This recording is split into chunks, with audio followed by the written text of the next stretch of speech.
Hello everyone, good morning to all of you. YouTube channel के माध्यम से H Lal concept of mathematics में आपका हार्दिक स्वागत है। मैं रंजन सर। आज मैं आप लोगों का 12th क्लास का फिजिक्स पढ़ाऊंगा और आप सभी लोग जानते हैं कि हम लोग वर्ग विक्षेपण की क्षमता जो प्रिज्म से रिलेटेड चैप्टर है, चैप्टर नंबर 4 है, जिस बुक को हम लोग फॉलो करते हैं, उसके अंतर्गत प्रिज्म से संबंधित और प्रिज्म के से रिलेटेड जो एक्सप्रेशन था मैंने आपको फाइंड करके बताया था पिछला वीडियो में। आज मैं आप लोगों को उसी से रिलेटेड एक छोटा सा एक्सप्रेशन निकालूंगा। यानी मीन्स कहने का मतलब क्या है कि पतले प्रिज्म से उत्पन्न विचलन का जो वैल्यू होता है वो फाइंड करके दिखाऊंगा। फिर मैं आप लोगों को पढ़ाऊंगा वर्ग विक्षेपण किसे कहते हैं, प्रकाश का जो वर्ग विक्षेपण तो होता है वो क्या होता है, ठीक है, उसमें कौन कौन से रंग उत्पन्न होते हैं, ये सब बारे में आज मैं आपको पढ़ाऊंगा। यदि आपको वीडियो पसंद आएगा तो प्लीज लाइक सब्सक्राइब जरूर करें। तो आइए सबसे पहले हम लोग क्या पढ़ेंगे, पतले प्रिज्म से उत्पन्न विचलन। देखिए सबसे पहले हम लोग पढ़ेंगे क्या, पतले प्रिज्म से उत्पन्न विचलन। इसका वैल्यू निकालने में कोई कठिनाई नहीं होगा क्या कि सबसे पहले हम लोग पिछले बार क्या पढ़े थे कि प्रिज्म से होकर प्रकाश के अपवर्तन का जो व्यंजक हम लोग फाइंड किए थे, mu is equal to sine A plus delta by 2 by sine A by 2।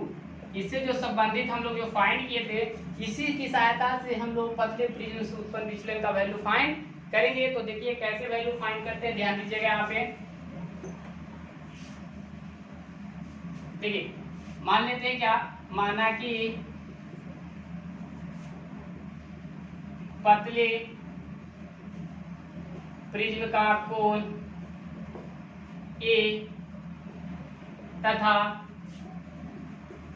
विचलन डेल्टा है।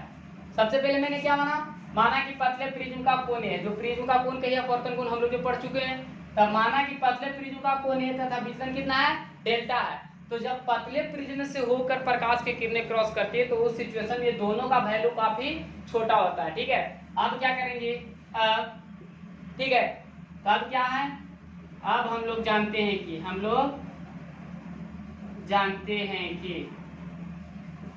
क्या जानते हैं, फाइंड कर चुके हैं, mu is equal to sine A plus delta by 2 by sine A by 2 हम लोग फाइंड कर चुके हैं। अब देखिए जब पतले प्रिज्म से होकर प्रकाश की किरणें जाती है तो उसका प्रिज्म का कोण ए और विचलन कोण काफी कम हो जाता है, नहीं छोटा हो जाता है। यानी कहने का मतलब क्या है कि जहाँ पे साइन थीटा जो होगा ना, माने कि कोई थीटा साइन थीटा, तो हमने क्या बताया, थीटा काफी छोटा हो, क्या हो, थीटा काफी छोटा होता है। थीटा काफी छोटा कब होगा, जब दोनों का विचलन कोण का वैल्यू कमेगा तो विचलन भी कम जाता है और प्रिज्म का कोण भी कम जाता है। तो हम लोग कहते हैं क्या कि यदि साइन थीटा थीटा, यदि थीटा काफी छोटा हो तो साइन थीटा इक्वल टू क्या आता है, थीटा। तो ठीक उसी प्रकार से अगर कब थीटा काफी छोटा, थीटा कब होगा, जब प्रिज्म का कोण का जो विचलन बनता है, ठीक है, विचलन जो कोण बना है वो छोटा होता है। तो वही कह रहे हैं कि यदि थीटा काफी छोटा हो तो साइन थीटा इक्वल टू क्या हो जाएगा, थीटा। तो सिमिलरली उसी प्रकार अगर हम लोग यहाँ पे चलेंगे तो क्या हो जाएगा, sine A plus delta by 2 equal to क्या आ जाएगा, ए प्लस डेल्टा बाई 2, और यहाँ आ जाएगा sine A by 2 is equal to sine A by 2 is equal to क्या आ जाएगा, ए बाई 2, ठीक है। तो उसी प्रकार से अगर देखिए यहाँ पे क्या है, यदि थीटा काफी छोटा हो तो sine theta equal to theta होता है। कब ऐसा होगा, जब प्रिज्म से होकर किरणें अगर गुजरती है वहां पे विचलन कोण यदि कम बनेगा तब कहता है sine A plus delta by 2 equal to plus delta by 2 और sine A by 2 equal to क्या हो जाएगा, ए बाई 2। अब यहाँ पे हम इसका वैल्यू रख देते हैं तो देखिए क्या आ जाएगा, mu is equal to A plus delta by 2 by A by 2 से 2 कैंसिल हो गया तो म्यू इज इक्वल टू क्या आ गया, A plus delta by A, cross multiplication कर देते हैं तो म्यू इज इक्वल टू आ जाएगा ए प्लस डेल्टा, इसलिए डेल्टा इज इक्वल टू कितना आ जाएगा, म्यू ए माइनस ए, यानी डेल्टा इज इक्वल टू कितना आ गया, म्यू माइनस 1 इंटू ए। देखिए इसी व्यंजक की सहायता से मैं क्या कर रहा था कि पतले प्रिज्म से उत्पन्न विचलन, पतले प्रिज्म से कितना विचलन उत्पन्न हुआ, delta is equal to mu minus 1 into A, जहाँ डेल्टा क्या है विचलन कर सकते हैं, विचलन कोण, म्यू क्या माध्यम का अपूर्णांक हो गया, और ये क्या है प्रिज्म का कोण है। तो देखिए माना कि पतले प्रिज्म का कोण ए तथा विचलन कितना है, डेल्टा है तब क्या करते हैं हम लोग जान चुके हैं कि mu equal to sin a plus delta by 2 by sin a by 2 होता है। और ये ऐसा कब होगा जब थीटा काफी छोटा होता है तो sin थीटा इक्वल टू क्या होता है थीटा हो जाएगा। तो उसी प्रकार से अगर यहाँ पे sin a plus delta by 2 था तो sin a plus delta by 2 equal to क्या आ जाएगा a प्लस डेल्टा बाई 2 और sin a by 2 equal to क्या आ जाएगा a बाई 2। और यहाँ पे हम लोग रख दिए, देखिए यहाँ पे 2 से 2 कैंसिल हो गया तो हमारा क्या आ गया, इसी को इस व्यंजक को ही हम लोग बोलते हैं क्या, पतले प्रिज्म से उत्पन्न विचलन। यानी कभी भी प्रिज्म अगर पतला हो उससे होकर अगर किरणें क्रॉस कर रही हो तब कहता है वहां पे जो विचलन उत्पन्न होता है क्या होता है म्यू माइनस 1 इंटू ए। ठीक है, इसमें किसी को कोई समस्या है? छोटा सा एक्सप्रेशन था, कहाँ से रिलेटेड था, जो पिछला वीडियो में हम लोग फाइंड किए थे mu equal to sin a plus delta by 2 by sin a by 2। Clear? चलिए नेक्स्ट पॉइंट पे आते हैं जो आज हम लोग फिर इसमें पढ़ेंगे क्या, वर्ण विक्षेपण। यानी प्रकाश का वर्ण विक्षेपण क्या होता है, प्रकाश का वर्ण विक्षेपण किसे कहते हैं, प्रकाश के वर्ण विक्षेपण में कौन कौन से रंग उत्पन्न होती है, कौन कौन से रंग का तरंग कितना होता है, कौन से रंग कहाँ पर होती है, इसके बारे में हम लोग अध्ययन करेंगे। तो सबसे पहले हम लोग पढ़ेंगे कि वर्ण विक्षेपण किसे कहते हैं। आइए देखिए हम लोग वर्ण विक्षेपण की घटना के बारे में पढ़ेंगे। ठीक है, तो सबसे पहले मैं आपको बता देता हूं कि न्यूटन महोदय ने, सर आइजैक न्यूटन महोदय आप लोग सभी को जानते हैं, है ना। न्यूटन के बारे में कोई नहीं जानता, बच्चा बच्चा जानता है, आप लोग भी अच्छी तरह से जानते होंगे। तो सर आइजैक न्यूटन महोदय ने 1666 कब, ध्यान देंगे यहाँ पे नोटेड पॉइंट है 1666 कब, 1666 इसमें प्रकाश का जो रंग सूर्य की जो प्रकाश की किरणें है उसका विश्लेषण किया और उन्होंने सबसे पहले डिफाइन किया प्रिज्म से होकर उसको गुजारा। उनको पता चला कि सूर्य की प्रकाश जो होती है उसमें कितने रंग होते हैं, 7 रंग होते हैं। तब उसको किससे गुजार के दिखाया, प्रिज्म से। कौन, न्यूटन महोदय ने। कब, 1666 ईस्वी में जब प्रिज्म से होकर सूर्य के प्रकाश की किरणों को गुजारा, खास करके श्वेत प्रकाश की किरणों को, तो पता चला कि उसमें 7 रंग होते हैं। और वो 7 रंग जो आपस में जो अलग अलग विभक्त हो जाते हैं, मुड़ जाते हैं, तो उस घटना को इन्होंने बताया क्या, किसी को कहते हैं हम लोग प्रकाश का वर्ण विक्षेपण। तो सबसे पहले हम लोग जानेंगे कि आप फिगर से समझेंगे, मतलब अच्छी तरह से हम लोग प्रकाश के वर्ण विक्षेपण की जो घटना होती है उसको हम लोग पढ़ेंगे। ठीक है, तो आइए देखिए सबसे पहले हम आपको बताएं क्या कि वर्ण विक्षेपण की क्षमता किसे कहते हैं। देखिए तो वर्ण विक्षेपण किसे कहते हैं सबसे पहले जानेंगे। देखिए क्या कहता है, जब श्वेत प्रकाश किसी प्रिज्म से होकर गुजरती है, ठीक है, तो वह 7 रंगों में विभक्त हो जाती है। तो श्वेत प्रकाश की घटना को प्रकाश का वर्ण विक्षेपण कहा जाता है। आइए मैं आपको समझाता हूँ क्या कहा इसमें कि जब श्वेत प्रकाश देखिए यहाँ पे ध्यान दीजिएगा, यहाँ पे ये श्वेत प्रकाश है। जब श्वेत प्रकाश किसी प्रिज्म से होकर गुजरती है तो एबीसी क्या है, प्रिज्म का काट है, क्या ये टुकड़ा है प्रिज्म का।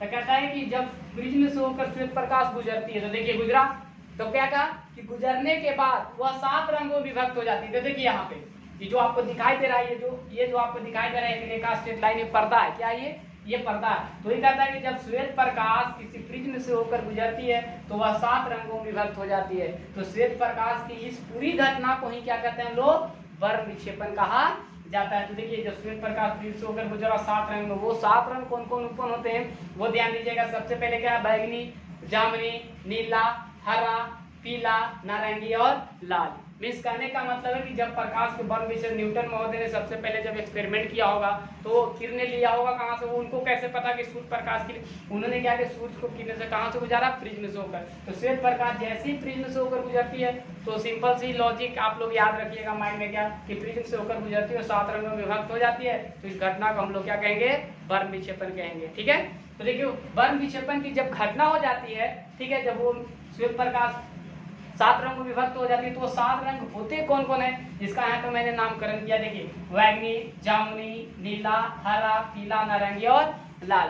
ठीक है, यहाँ पे ध्यान देखिए प्रकाश के वर्ण विक्षेपण की घटना में मुख्यतः 7 रंग उत्पन्न होते हैं। कितने रंग, 7 रंग, काउंट कर सकते हैं आप, ध्यान दीजिएगा 1 2 3 4 5 6 और 7 रंग। वो 7 रंग कौन कौन से, जिसमें बैगनी, जामुनी, नीला, हरा, पीला, नारंगी तथा लाल आते हैं। ठीक है, कौन कौन सी है, ध्यान देंगे यहाँ पे। और सबसे पहले ध्यान देने का कि बैगनी रंग प्रिज्म के आधार की ओर, ये देखिए बीसी क्या है, ये प्रिज्म का आधार है। जो बीसी आपको दिखाई दे रहा है क्या है, ये प्रिज्म का आधार है। तो देखिए सबसे जो नीचे होता है प्रिज्म के आधार की ओर कौन सा रंग होता है, बैगनी रंग होती है। और सबसे ऊपर प्रिज्म के ऊपर वाला पोर्शन की बात करें तो लाल रंग होता है। मीन्स कहने का मतलब है कि विचलन कोण की अगर परिभाषा से चले तो मीन्स कहने का मतलब है कि लाल रंग का कह सकते हैं कुछ कि विचलन क्या होता है, बैगनी का सबसे अधिक। देखिए यहाँ पे प्रकाश के वर्ण विक्षेपण की घटना में उत्पन्न 7 रंगों के समूह को स्पेक्ट्रम या वर्णपट कहा जाता है। फिर मैंने 3 नोटेड पॉइंट आपको बताया, देखिए स्टार जिसको बोलते हैं, इंपॉर्टेंट पॉइंट है।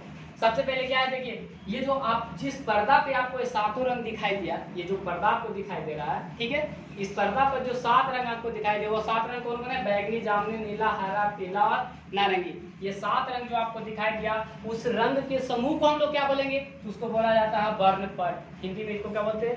देखिए स्पेक्ट्रम, या इसको बोलते हैं वर्णपट या वर्णक्रम भी बोला जाता है। 3 नामों से जाना जाता है। कभी कभी ऑब्जेक्टिव में हो सकता है कि दे दे कि प्रकाश के वर्ण विक्षेपण की घटना में, ठीक है, जो 7 रंग का जो समूह होता है उसको हम लोग क्या करते हैं, तो मेरे पास ऑप्शन हो सकता है कि स्पेक्ट्रम दे, हो सकता है वर्णपट दे, हो सकता है क्या वर्णक्रम भी दे, ठीक है। तो बीच कहने का मतलब क्या है कि वर्ण विक्षेपण की घटना में जो 7 रंगों के जो समूह बनता है उसी को हम लोग क्या बोलते हैं? स्पेक्ट्रम या वर्णपट कहा जाता है। देखिए अब यहाँ पे लॉजिक क्या है कि 7 रंग को हम लोग याद कैसे करेंगे? बहुत सारे बच्चे भूल जाते हैं, इसको कैसे मेमोरी में एडजस्ट किया जाए। तो उसके लिए मैं 2 वर्ड आपको यूज करूंगा जो अभी हम आपको समझाते हैं। 2 वर्ड क्या यूज करेंगे?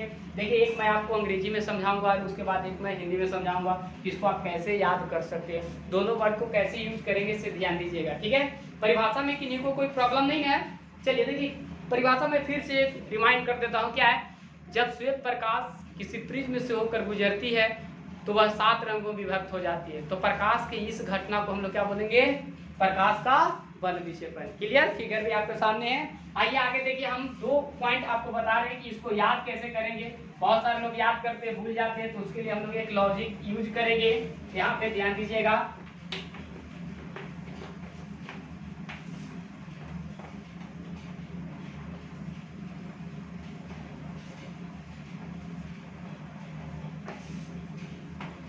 हम लोग ऐसे भी पढ़ के आए हैं, बहुत सारे पॉइंट है जो पढ़ के 10th क्लास में भी हम लोग पढ़े थे स्पेक्ट्रम के बारे में, या फिर हम लोग वर्ण विक्षेपण जो होता है उसके बारे में भी हम लोग स्टडी किए हैं। लेकिन फिर से हम यहाँ पे आपको पढ़ा रहे हैं, ध्यान दीजिएगा, बहुत इंपॉर्टेंट पॉइंट है, ठीक है। आइए देखिए, इसमें हम लोग सबसे पहले जो ये 7 रंग है जिसको हम लोग कैसे याद करेंगे से आप ध्यान दीजिएगा।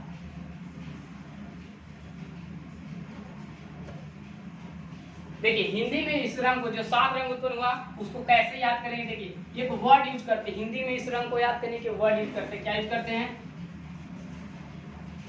देखिए अगर आप नोटेड पॉइंट में ले जाइएगा स्टार करके तो लिख सकते हैं इन 7 रंगों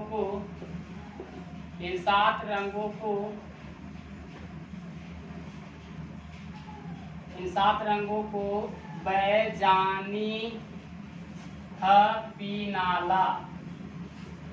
कौन सा वर्ड है हिंदी में? इन 7 रंगों को बैजानी हपीनाला शब्द से याद किया जाता है। अब समझना है क्या ये वर्ड जो आपको लिखा गया हिंदी में क्या लिखा गया? बैजानी हपीनाला। तो बैजानी हपीनाला से 2 चीज आपको डिफाइंड होगा। पहला कि प्रकाश के वर्ण विक्षेपण की घटना में जो 7 रंग होता है वो आपको डिफाइंड हो जाएगा। और एक चीज और आपको याद होगा कि किस रंग का तरंग जब कितना अधिक होता है और किससे कम होता है। तो मैं आपको सबसे पहले दिखा दूं क्या था? बैजानी हपीना और ला। देखिए बै मीन्स होता है बैगनी, क्या हुआ? बैगनी। जा मीन्स क्या हुआ? जामुनी, है ना। नी मीन्स क्या हुआ? नीला। हा मीन्स क्या हुआ? हरा। पी मीन्स क्या हुआ? पीला। ना मीन्स क्या हुआ? नारंगी।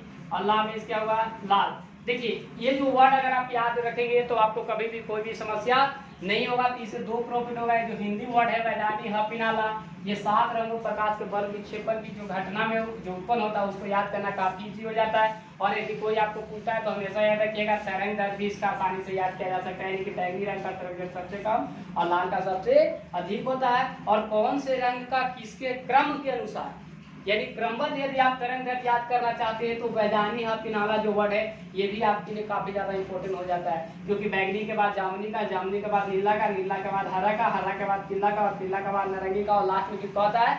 लाल का। यानी कि तरंग दैर्ध्य सबसे अधिक किसका होता है? लाल रंग का होता है। और सबसे कम किसका होता है? बैगनी रंग का होता है। तो ये वर्ड आप याद रखेंगे तो 2 तरह का प्रॉफिट आपको मिला। मैं बताया ना क्या मिला आपको? पहला क्या कि प्रकाश के वर्ण विक्षेपण की घटना में जो 7 रंग उत्पन्न होते हैं उसको आप आसानी से याद कर सकते हैं। तो वह रंग कौन कौन से हैं और इन रंगों को क्रमबद्ध आप याद कर सकते हैं। दूसरा पॉइंट क्या होगा कि किस रंग का तरंग दर सबसे अधिक होता है और कम होता है, ये भी आप क्रमबद्ध याद कर सकते हैं। हो सकता है कि बाय द वे आपको हिंदी में ना याद हो तो बहुत सारे लोग को इंग्लिश में याद होता है। इंग्लिश वर्ड कौन सा है भाई, तो मैं इंग्लिश वर्ड को भी समझा देता हूँ कि इंग्लिश वर्ड क्या है। वो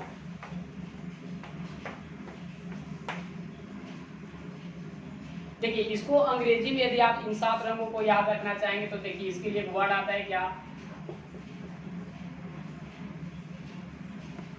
देखिए कौन सा वर्ड है, विबग्योर। क्या इसको बोलते हैं इंग्लिश में, विबग्योर। हम इसको आपको डिफाइन करके बताते हैं, अंग्रेजी में आप याद कर सकते हैं। कौन सा, इसको विबग्योर पढ़ सकते हैं। क्या पढ़ेंगे, विबग्योर। इसको कैसे डिफाइन करेंगे भाई, इससे क्या होगा, तो देखिए विबग्योर का मतलब मैं आपको डिफाइन कर दूं। अंग्रेजी वर्ड होगा वो जो बताया था कौन सा वर्ड था, हिंदी वर्ड। तो देखिए विबग्योर का मतलब क्या होता है,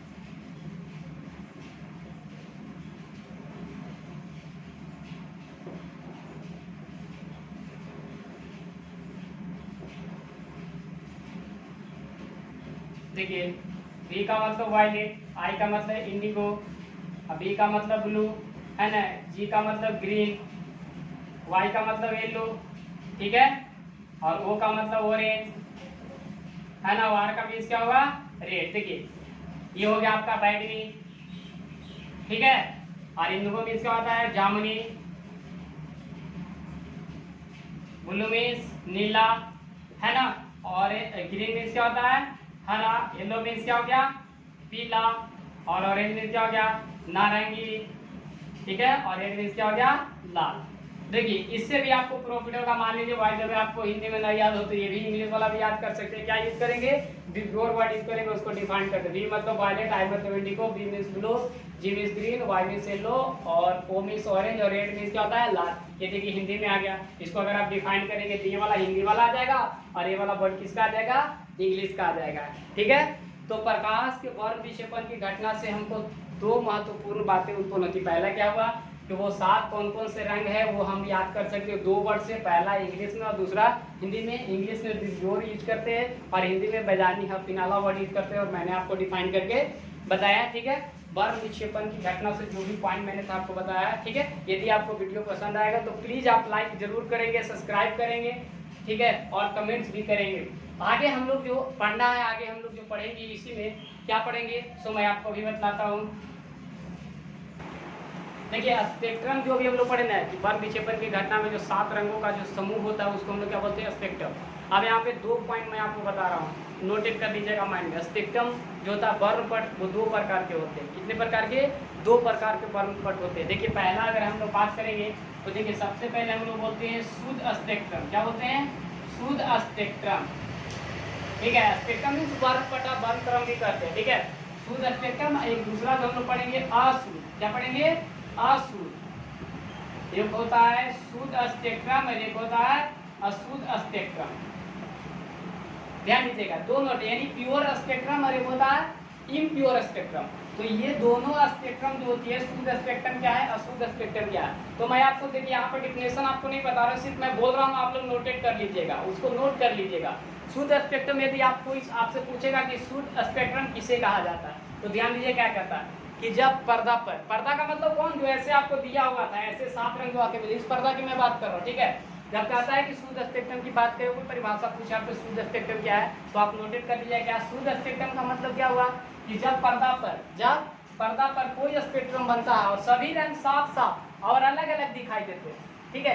क्या मैं बता रहा हूँ कि जब पर्दा पर कोई स्पेक्ट्रम प्राप्त होता है और सभी रंग अलग अलग, ठीक है, और साफ साफ दिखाई देते हैं, उसको लोग कौन स्पेक्ट्रम बोलेंगे, शुद्ध स्पेक्ट्रम। क्या मैं बताया आपको शुद्ध स्पेक्ट्रम का परिभाषा कि जब किसी भी पर्दा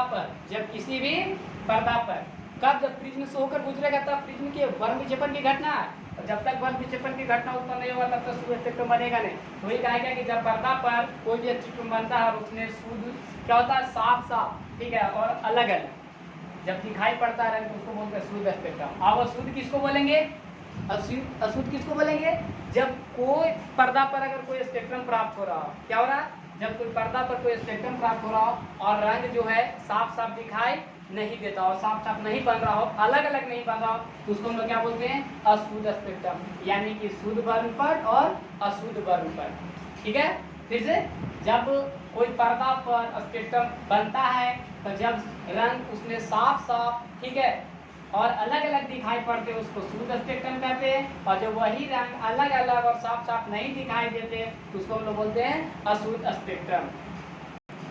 आइए देखिए, हम लोग शुद्ध स्पेक्ट्रम और अशुद्ध स्पेक्ट्रम की बात कर रहे थे, तो हो सकता है कि आपको क्वेश्चन आ जाए बोर्ड एग्जाम में कि शुद्ध स्पेक्ट्रम क्या है, इसे प्राप्त करने की आवश्यक शर्तों को लिखे, तब आप लोग वहाँ पे कंफ्यूज किए कि नहीं सर आपने बताया था लेकिन कंप्लीट नहीं बताया था। चलिए भाई, हम उस तरह का सवाल को कंप्लीट कर देते हैं। मान लीजिए डिफिनेशन आपका आएगा कि शुद्ध स्पेक्ट्रम क्या, तो ये आपका डिफिनेशन हो गया, और शुद्ध स्पेक्ट्रम प्राप्त करने का जो आवश्यक शर्त होता है ये आपको लिखाएगा। ठीक है, देखिए शुद्ध स्पेक्ट्रम का डिफिनेशन क्या कह रहा है कि जब पर्दा पर सभी रंग साफ साफ और अलग अलग दिखाई देते हैं तो इस प्रकार के स्पेक्ट्रम को शुद्ध स्पेक्ट्रम कहा जाता है। शुद्ध स्पेक्ट्रम है शुद्ध वर्णपट, जो हम आपको पहले बताए हैं ना। शुद्ध स्पेक्ट्रम प्राप्त करने के मुख्यतः 4 आवश्यक शर्त होते हैं। कितने आवश्यक शर्त होते हैं? 4 आवश्यक शर्त। देखिए, शुद्ध स्पेक्ट्रम प्राप्त करने के आवश्यक शर्त कितने होते हैं? मुख्यतः 4 होते हैं। जब तक ये 4 शर्त फॉलो नहीं होगा शुद्ध स्पेक्ट्रम नहीं प्राप्त किया जा सकता। अगर इसमें से किसी भी तरह का कोई भी पॉइंट अगर गड़बड़ाएगा तो वो शुद्ध स्पेक्ट्रम प्राप्त नहीं होगा। ये माइंड में आप एडजस्ट कर लीजिएगा। कभी हो सकता है ऑब्जेक्टिव में भी आए कि शुद्ध स्पेक्ट्रम प्राप्त करने का आवश्यक शर्त कितने होते हैं, तो हमेशा याद है कि कितने होते हैं? मुख्यतः 4 शर्त होते हैं। अगर इसमें से कोई भी पॉइंट गड़बड़ाएगा तो वो अशुद्ध हो जाएगा। तो देखिए, सबसे पहला क्या है पॉइंट, कहता है शुद्ध वर्णपट प्राप्त करने के लिए प्रिज्म पर आपकी किरणों की संख्या कम से कम होनी चाहिए। यानी प्रिज्म से होकर जो हम लोग किरण को गुजारते हैं, ठीक है, उसकी संख्या कम से कम होनी चाहिए। जितना कम हो सके उतना आप कम कीजिए। ठीक है, पहला पॉइंट है। दूसरा, प्रिज्म पर आपतित किरण समांतर होनी चाहिए। जो किरणें प्रिज्म पर आपतित होती है, जो जाती है प्रिज्म से होकर गुजरती है, वो हमेशा क्या होना चाहिए? समांतर होना चाहिए। अगर समांतर नहीं होगी तो प्रिज्म की घटना, जो वर्म विक्षेपण की घटना फॉलो नहीं कर पाए। एक रंग, तीसरा पॉइंट में क्या है? एक रंग की सभी समांतर किरणें एक ही बिंदु पर मिलनी चाहिए। मान लीजिए कि हम प्रिज्म से होकर कोई किरणें गुजरी, जैसे श्वेत प्रकाश होकर गुजरता है और वहां से जाके और हम लोग रेड कलर का यानी लाल कलर का जो हुआ और वो एक बिंदु पर ना मिलकर 2-3 बिंदु पर मिला हो, तो वैसे पॉसिबिलिटी में शुद्ध स्पेक्ट्रम प्राप्त नहीं कर सकते। मीन्स कहने का मतलब ऐसे ही पड़ता है। और ये आपका प्रिज्म है, यहाँ से गया और यहाँ आया, मान लीजिए यहाँ से एक बिंदु पर ना मिलकर 2-3 बिंदु पर मिल रहा है, तो इस सिचुएशन में आपका क्या होगा कि शुद्ध स्पेक्ट्रम प्राप्त नहीं होगा। लास्ट पॉइंट क्या है? प्रिज्म से होकर निर्गत किरणों का विचलन न्यूनतम होनी चाहिए। मतलब प्रिज्म से होकर जब किरणें गुजरती है, देखिए यहाँ से जैसे क्या कि नहीं, ये आया, तो ये जो कोण बनती है ना, ये देखिए ध्यान से, यहाँ पे ये जो कोण बन रही है ना सब रंगों के बीच, देखिए ये जो विचलन को होना चाहिए एकदम न्यूनतम होने, जितना कम होगा उतना शुद्ध स्पेक्ट्रम आपको क्लियर दिखाई देगा, जितना ही बड़ा होगा वो आपको समस्या होगी। इसलिए क्या कहा इस पर लास्ट पॉइंट में कि प्रिज्म से होकर निर्गत किरणों का विचलन न्यूनतम होनी चाहिए। ये काफी इंपॉर्टेंट पॉइंट है, इसको आप लोग एकदम माइंड में एडजस्ट कर लीजिएगा, कॉपी में नोट कर लीजिए। काफी इंपॉर्टेंट, ये सवाल भी इस टाइप का आते रहता है।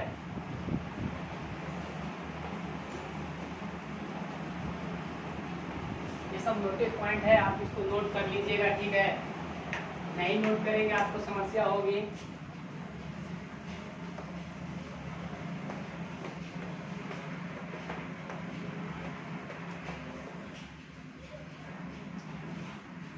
चलिए आइए, हम लोग अभी क्या पढ़ रहे थे? शुद्ध स्पेक्ट्रम प्राप्त करने का जो आवश्यक शर्त होता है उसके बारे में हम लोग अध्ययन कर रहे थे। ठीक है, अब हम लोग उस जो आगे हम लोग पढ़ेंगे, ठीक है, वो पढ़ेंगे क्या? कोणीय वर्म विक्षेपण। क्या पढ़ेंगे? कोणीय वर्म विक्षेपण। कोणीय वर्म विक्षेपण क्या है? सबसे पहले मैं आपको परिभाषा लिखने से पहले मैं आपको समझा देता हूँ कि कोणीय वर्म विक्षेपण क्या होती है। जैसे मान लीजिए आपका क्या है, प्रिज्म है, ठीक है, यहाँ से होकर श्वेत प्रकाश गुजरी, ठीक है, तो मान लीजिए कि एक यहाँ आया और एक ये आया, ठीक है, यहाँ पे देखिए ये आपका जो कोण बना, देखिए ये आपका हो गया, एक डेल्टा हो गया, ये भी आपका डेल्टा हो गया। ये पूरा देखिएगा, आप ध्यान से समझने की कोशिश करना है, क्लियर कॉन्सेप्ट है। ठीक है, तो देखिए ये वाला डेल्टा हो गया और ये वाला पूरा भी आपका डेल्टा। तो ये मान लीजिए कि ये रेड का लिए है और ये वायलेट के लिए। रेड मतलब लाल और वायलेट मीन्स क्या होता है? बैगनी। देखिए तो ये आपका लाल के लिए हो गया, पहले मैं समझा दे रहा हूँ, उसके बाद डिफिनेशन की ओर आते हैं। ठीक है, देखिए ये लाल हो गया और ये आपका बैगनी हो गया। तो देखिए इसके लिए मान लीजिए डेल्टा आर से इसको सूचित करते हैं और इसको किससे? डेल्टा बी से सूचित करते हैं। ये वाला कोण कितना है? विचलन कोण कितना है? Delta R. ये पूरा कितना है? Delta B. तो कहता है इसके बीच का जो कोण बनेगा, डेल्टा और डेल्टा बी के बीच के जो कोण बनेगा, उसी को हम लोग बोलते हैं क्या? क्या बोलते हैं, कोणीय वर्ग विक्षेपण। क्या बोलते हैं, कोणीय वर्ग विक्षेपण। तो हम लोग क्या पढ़ेंगे, कोणीय वर्ग विक्षेपण किसे कहते हैं। तो ध्यान दीजिएगा, मैं क्या बता रहा हूँ कि अगर मान लीजिए कि कोई भी प्रिज्म की घटना में यानी दो रंगों के बीच हम लोग सपोज मान लिया क्या कि एक लाल है और एक बैगनी है, इसका विचलन डेल्टा और इसका डेल्टा बी, दोनों के बीच का जो कोण बनेगा उसी को हम लोग बोलते हैं, ठीक है, क्या बोलते हैं, कोणीय वर्ग विक्षेपण। देखिए कोणीय वर्ग विक्षेपण का मैं डिफिनेशन आपको लिख के बता रहा हूँ, समझा रहा हूँ, ठीक है। फिगर आपके सामने, जो भी हम इससे समझा रहे थे इससे पहले, फिगर आपका सामने और ये आपका डिफिनेशन क्या कर रहा है, वर्ग विक्षेपण की घटना में किसी भी दो रंगों के बीच बना विचलन कोण को कोणीय वर्ग विक्षेपण कहा जाता है, जो मैं पहले भी आपको समझा चुका हूँ, समझना है, यहाँ पे भी ध्यान दीजिएगा। मेन फिगर को समझना, डिफिनेशन में कुछ नहीं रखा, जो भी डिफिनेशन का डिफाइंड होता है वो फिगर से डिफाइंड होता है। यहाँ पे भी फिगर समझे, मींस डिफिनेशन आपका क्लियर कॉन्सेप्ट हो गया, ठीक है। प्रकाश के वर्ग विक्षेपण की घटना में जो हुई वो सिर्फ क्या था, कॉन्सेप्ट था, फिगर का कॉन्सेप्ट क्लियर था। यहाँ भी क्या है, सिर्फ आपको फिगर समझना है, ठीक है।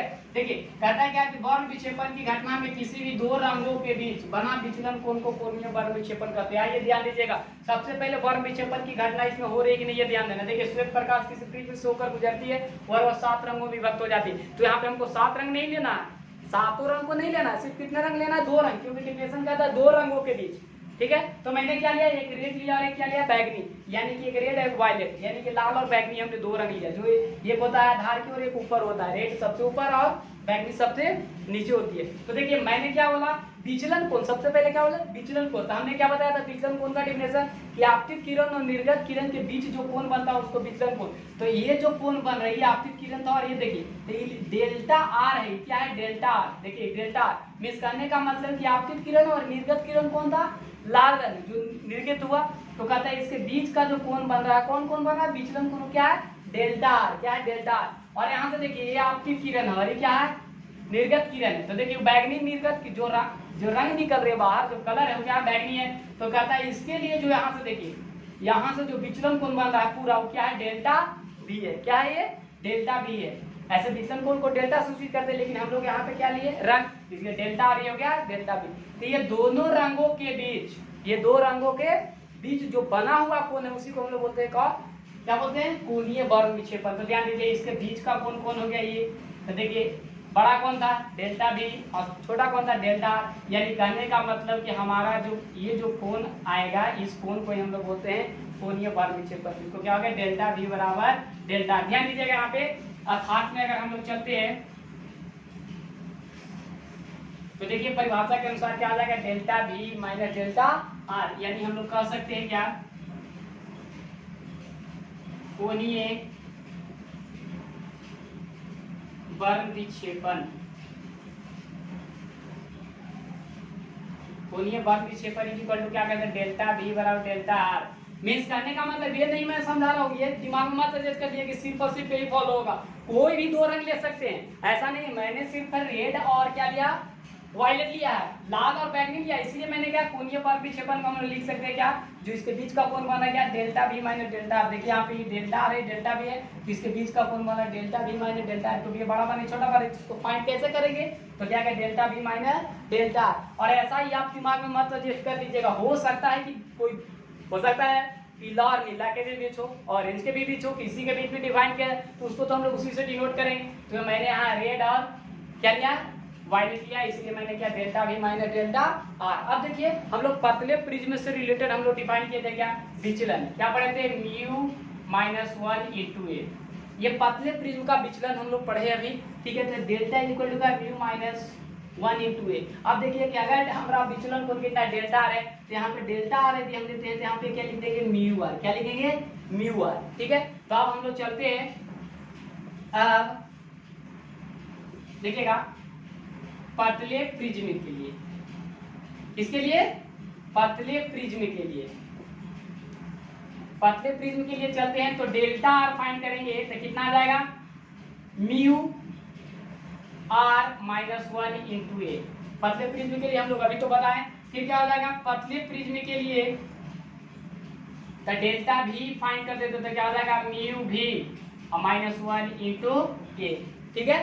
तो देखिए अगर मान लीजिए कि अपवर्तनांक और हो सकता है कि प्रिज्म का कोण दे तो उसके बीच का रिलेशन कैसे डिफाइन करेंगे, ये तो हम लोग क्या डिफाइन कर दिए, कोणीय वर्ग विक्षेपण।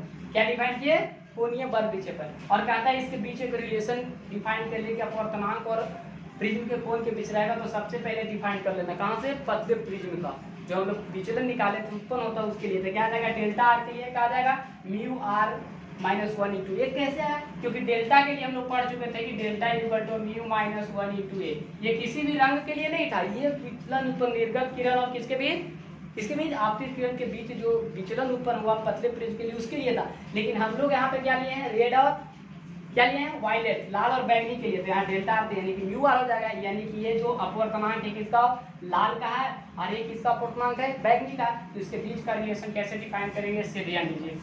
हो गया। अब यहाँ पे वैल्यू हम क्या कर देते, रख देते दोनों को। तो क्या हो जाएगा, delta V minus delta R is equal to क्या आ जाएगा, देखिए mu R minus 1 into A minus mu भी minus 1 into A mu R minus 1 into A. ठीक है। अब यहाँ पे आप मल्टीप्लाई कर दीजिए, तो म्यू भी माइनस कितना आ जाएगा, से ध्यान दीजिएगा, यहाँ से आप कॉमन ले लेते हैं यहाँ पे। तो ध्यान दीजिए म्यू भी माइनस 1, ठीक है, और minus mu R plus 1 into A.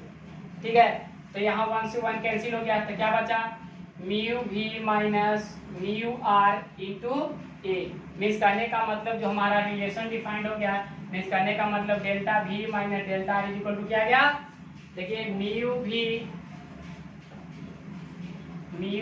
Minus mu R into A. देखिए ये रिलेशन माना क्या, ये डिफाइंड हो गया दो रंगों के बीच का जो विचलन कोण हो गया रेड और वायलेट के लिए। ठीक है। उसके बीच का विचलन कोणीय वर्ग विक्षेपण का वैल्यू क्या होगा मैं आपको फाइंड करके दिखा दिया। तो ये सब यदि आप माइंड में नोटेट करते हैं तो आपको खास करके ऑब्जेक्टिव और बोर्ड एग्जाम के लिए काफी ज्यादा प्रॉफिट हो जाएगा। ठीक है।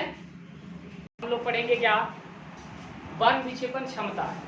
वर्ग विक्षेपण क्षमता किसे कहा जाता है, ये भी कोई हार्ड नहीं है, ये भी डेफिनेशन सिंपल सी लॉजिक है। क्या पढ़ेंगे हम लोग, वर्ग विक्षेपण क्षमता। अभी हम लोग दो चीज को पढ़ चुके हैं, मुख्य रूप से दो नोटेड पॉइंट आपका। पहला वर्ग विक्षेपण की घटना क्या होता है वो कंप्लीट हो गया, कोणीय वर्ग विक्षेपण क्या हो गया, पतले प्रिज्म से रिलेटेड जो हम लोग व्यंजक निकाले वो भी आपको डिफाइन कर दिए। ठीक है। आप हम लोग जो पढ़ेंगे क्या है, वर्ग विक्षेपण क्षमता। वर्ग विक्षेपण क्षमता। ठीक है।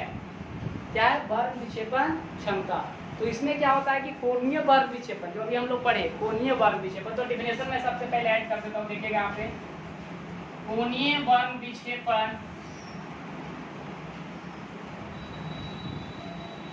कोणीय वर्ग विक्षेपण तथा माध्य विचलन एकदम सिंपल सा डेफिनेशन है। कोणीय वर्ग विक्षेपण तथा माध्य विचलन के अनुपात को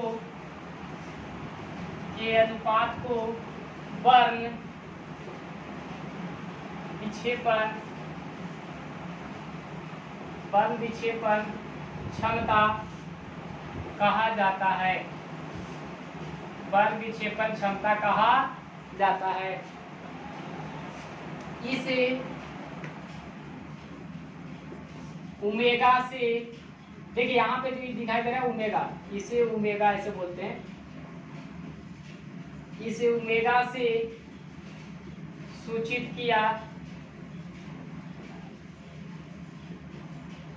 किया जाता है। क्या यहाँ पे डिफरेंस, अभी हम लोग पढ़े थे कोणीय वर्ग विक्षेपण, कोणीय वर्ग विक्षेपण तथा माध्य विचलन के अनुपात को वर्ग विक्षेपण क्षमता कहा जाता है, जिसे ओमेगा, डब्ल्यू मत पढ़िएगा, इसको क्या पढ़ते हैं, ओमेगा से सूचित किया जाता है। जो हम लोग मैथमेटिकली टर्म 11th क्लास में पढ़ चुके थे, ओमेगा का नोटेशन कैसे होता है देखिए। ठीक है, सूचित किया जाता है, अर्थात हम लोग कह सकते हैं, अर्थात वर्ग विक्षेपण क्षमता, और अब क्या हो जाएगा, कोणीय वर्ग विक्षेपण, कोणीय वर्ग विक्षेपण बटा क्या, माध्य विचलन, माध्य विचलन। अब ध्यान देना है कि कोणीय वर्ग विक्षेपण, जो वर्ग विक्षेपण क्षमता उसको किससे सूचित करते हैं, ओमेगा से। और यहाँ पे देखिए कोणीय वर्ग विक्षेपण अभी हम लोग फाइंड किए थे क्या, delta B minus delta are ठीक है। और मास विचलन का मतलब पतले प्रिज्म से जो हम लोग फाइंड किए हैं, तो यहाँ क्या हो जाएगा, देखिए डेल्टा क्या हो जाएगा, मास विचलन का मतलब मास विचलन जो कह सकते हैं विचलन को, यहाँ क्या डेल्टा V माइनस डेल्टा। आप दोनों को देखिए, यहाँ पे भी हम लोग फाइंड किए तो और यहाँ पे भी फाइंड कर चुके, तो क्या इसको हम लोग ऐसे लिख सकते हैं क्या, omega is equal to mu V minus mu R, है ना, इंटू ए बाई कितना, म्यू माइनस 1 इंटू ए। कर सकते रिलेशन डिफाइन की नहीं। अब वो कैसे डिफाइन किए से ध्यान दीजिए, म्यू आर ए भी तो हम लोग अभी निकाल चुके थे, delta V minus delta R equal to कितना अभी किए हैं, डेल्टा V माइनस यानी mu V minus mu R into A और म्यू माइनस ए। तो हम लोग पतले प्रिज्म के लिए तो ए से कैंसिल हो गया, तो ओमेगा इक्वल टू कितना आ गया आपका बाबू, mu V minus mu R is equal to mu minus 1। ये देखिए, इसको अगर पूर्णांक के माध्यम में दो रंगों के बीच मास विचलन के बीच यानी कोणीय बल विक्षेपण के बीच रिलेशन डिफाइन करना हो और कोई अगर डेफिनेशन पूछ रहा हो बल विक्षेपण का क्षमता, तो क्या हो जाएगा, omega is equal to mu V minus mu R बटा म्यू माइनस 1। अगर आप पूर्णांक दिया हुआ हो तो उसके बीच बल विक्षेपण का क्षमता आप आसानी से फाइंड कर सकते हैं।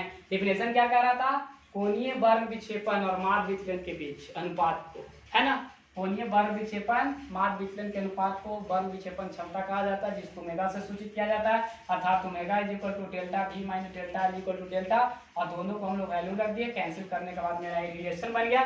तो ध्यान दीजिएगा, इसी को हम लोग बोलते हैं बल विक्षेपण क्षमता। यदि आपको मेरा वीडियो अच्छा लगा तो प्लीज आपसे रिक्वेस्ट है कि आप इसको लाइक सब्सक्राइब जरूर करेंगे। धन्यवाद।